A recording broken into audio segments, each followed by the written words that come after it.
Na mimi nasikitika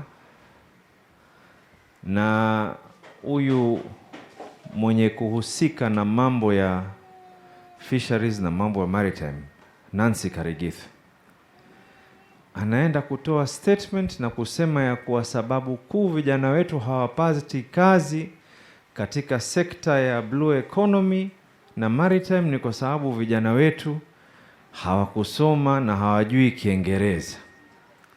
Sasa mimi sio kumsuta, lakini kumwambia ukweli vile hali ilivyo.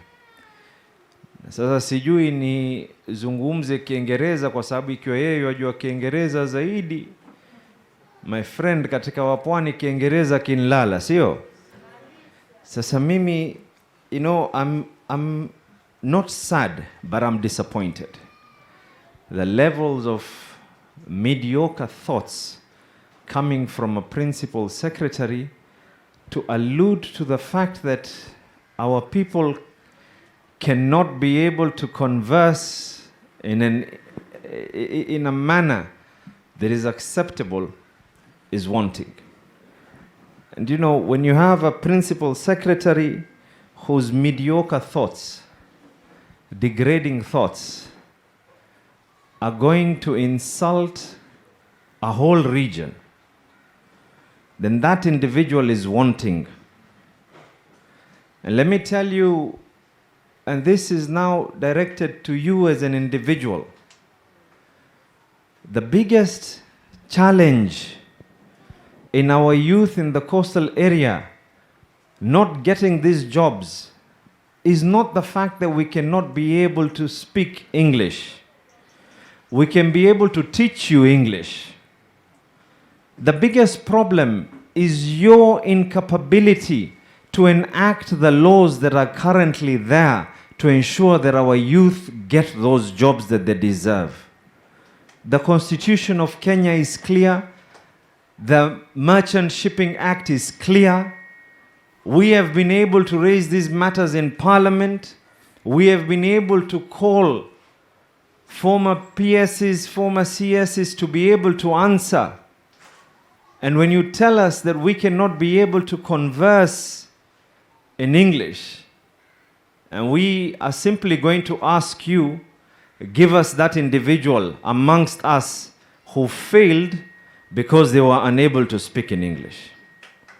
Amongst us, if there's any individual who you felt because you cannot, you will not, we will never allow you the grace period, and we will not allow you that limit of freedom for you to be able to accuse and start talking so ill for the youth of a whole region. Me, in the constituency that I represent, thousands of youth have been trained in various sectors, from forklift, from various other sectors regarding the maritime industry. You cannot tell me that someone has been able to undergo all those studies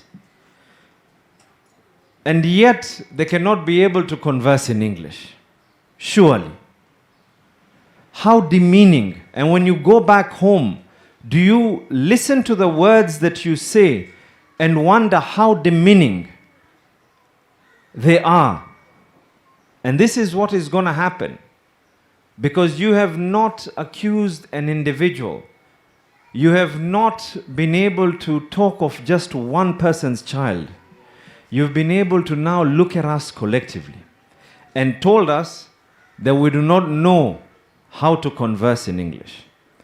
And my words to you, I can be able to speak Swahili excellent and in a very, very fluent manner. I can be able to debate and converse English in an excellent and a very, very fluent manner. And the reason why I'm speaking to you right now is because I'm letting you know and giving you ample time, because Parliament is on recess for 1 week. When we go back, the difference that is here between me and probably others is that I don't just speak on public diocese. I demand for answers in the National Assembly.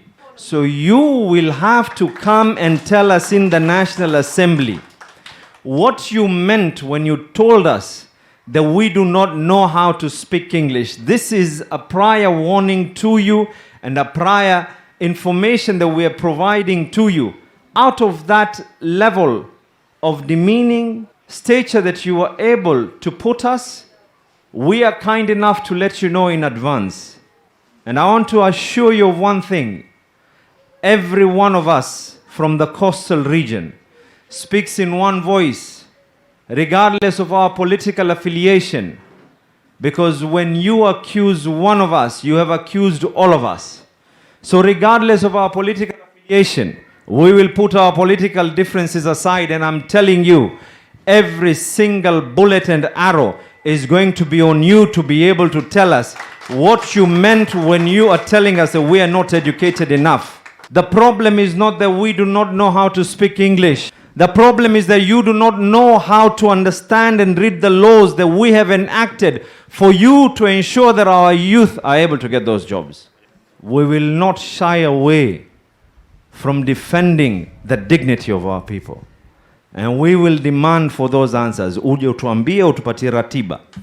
Utuambie Abdulswamad Sharif Nasir aliapply kazi hii, lakini alifeli kwa sababu hajui kuongea Kiingereza. Utuambie kwa Zulekha aliapply kazi hii, hakuweza kwa sababu hakujua Kiingereza.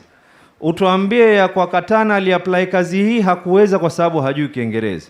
Lakini sio kutoka na lugha ambazo kwamba haziwezi kueleweka wala hazina mwelekeo.